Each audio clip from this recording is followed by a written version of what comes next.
இந்த வீடியோ உங்களுக்கு பிடிச்சிருந்ததுன்னா சப்ஸ்கிரைப் பண்ணுங்கள், பெல் ஐக்கான் ப்ரெஸ் பண்ணுங்கள்.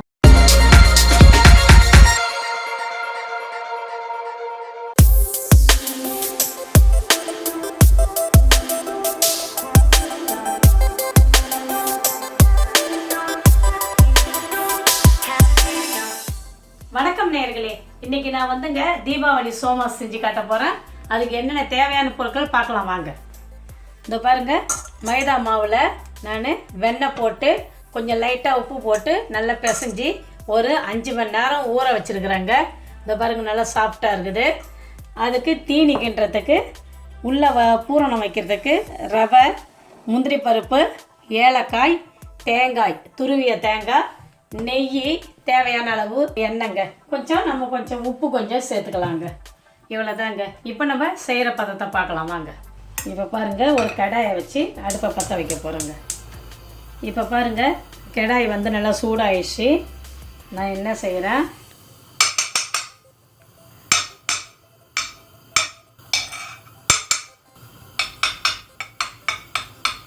இந்த பாருங்கள், நெய் போட்டு நல்லா ஒரு 3/4 ஸ்பூன் அளவுக்கு நெய் போட்டுருக்குறேங்க.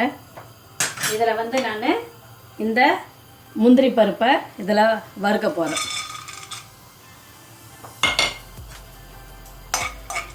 இப்போ நல்லா கொஞ்சம் பொன் முருகலாக ஆன பிறகு நம்ம எடுத்துட வேண்டியதாங்க. அது வரைக்கும் கொஞ்சம் வறுத்து எடுத்துக்கணும். இப்போ பாருங்கள், நல்லா முருகலாக ஆயிடுச்சு, நல்லா செவந்து போச்சு. இந்த பதத்தில் நம்ம இதை வந்து எடுத்துடணும். நல்லா வாசனையாக வருது.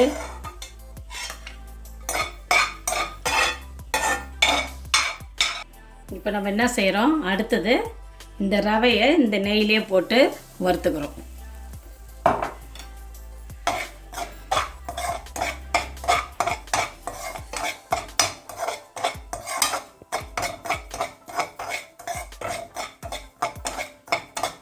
இந்த பாருங்கள், நல்லா ரவை வந்து நல்லா செவந்து வந்துருக்குது.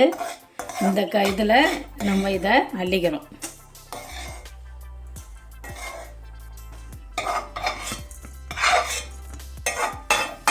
இப்போ பாருங்கள், அதே வானல்லையே நான் இந்த திருவின தேங்காவையும் இதிலேயே நான் போட்டுக்கிறேன்.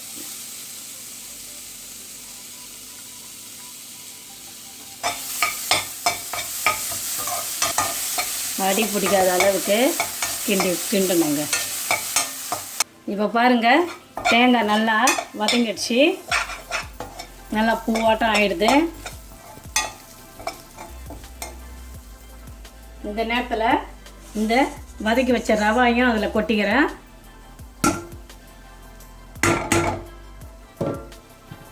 அடுத்தது இந்த முந்திரி பருப்பையும் அதில் சேர்த்துக்கிறேன். இப்போ இந்த ஏலக்காய் பொடியும் இதில் போட்டேங்க. இன்னொன்று உங்கள்கிட்ட சொல்ல மறந்துட்டேன், மெயினாக சர்க்கரை போடணும். அதை இப்போ சேர்க்க போகிறேன். இப்போ பாருங்கள், இந்த ப்ரௌன் கலர் சர்க்கரையை இதில் நான் போட்டுக்கிறேன். கொஞ்சம் தித்திப்பு தூக்கலாக தெரியணுன்றதுக்காக ஒரு சிட்டிக்கை உப்பும் சேர்த்துக்கிட்டேங்க. இப்போ இது எல்லாத்தையும் போட்டு நம்ம கிளற வேண்டியது தாங்க. ஏன்னா ரொம்ப நேரம் விடக்கூடாது. ஏன்னு கேட்டிங்கனாக்கா சர்க்கரை பாகு ஆகிடும். அதனால் நம்ம என்ன செய்கிறோம், இந்த பதத்தோடு நம்ம நிப்பாட்டிக்கிறோங்க. அடுப்பை ஆஃப் பண்ணிடுறோம். தீனி கிண்டின அதே கடாயிலேயே இப்போ அடுப்பை அந்த ஏனத்தை வச்சு மறுபடியும் அதுலேயே வந்து எண்ணெயை ஊற்ற போகிறோம்.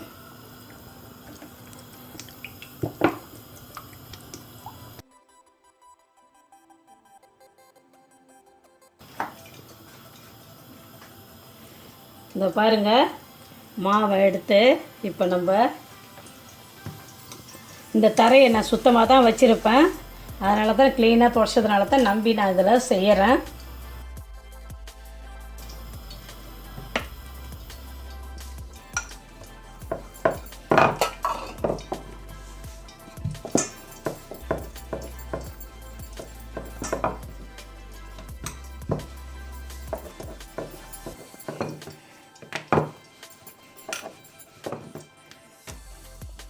இங்கே பாருங்கள், இதை மாதிரி பண்ணியாச்சு. இப்போ நான் வந்து அந்த அச்சு வந்து ரொம்ப பெருசாக இருக்குது, அதனால் நான் வந்து கையிலேயே வைக்கிறேங்க.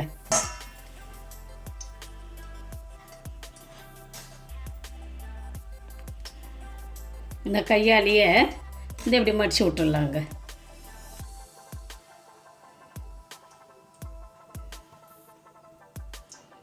அது ஒட்டலைனாக்கா ஒரு சின்ன கிண்ணத்தில் என்ன பண்ணுங்க, கொஞ்சம் தண்ணியை வச்சுக்கிட்டு விரலால் தொட்டு தொட்டு நம்ம இப்படி வச்சுக்க வேண்டியது தாங்க. இது வந்து ஓரளவு போடாமையே வரும். இந்த பாருங்கள், அது அழகாக கையிலே நான் ஒட்டிட்டேன். இப்போ நம்ம போட்டு எடுக்க போகிறோங்க. இப்போ நான் அடுப்பில் எண்ணெயை சிறுத்தியாக வச்சுருக்கிறேன். இப்போ நம்ம அதில் போட்டு எடுக்க வேண்டியது தாங்க. இப்போ பாருங்கள், இதை நான் எண்ணெயில் போடுறேன்.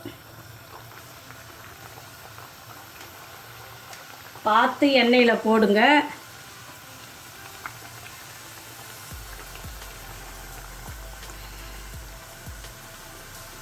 இப்போ இது நல்லா வேகட்டோன்னு இங்கே பாருங்கள், அதுவாக திருப்பிக்குது.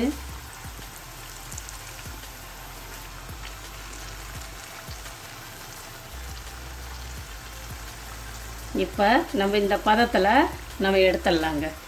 நல்லா எண்ணெயை வடிகட்டிட்டு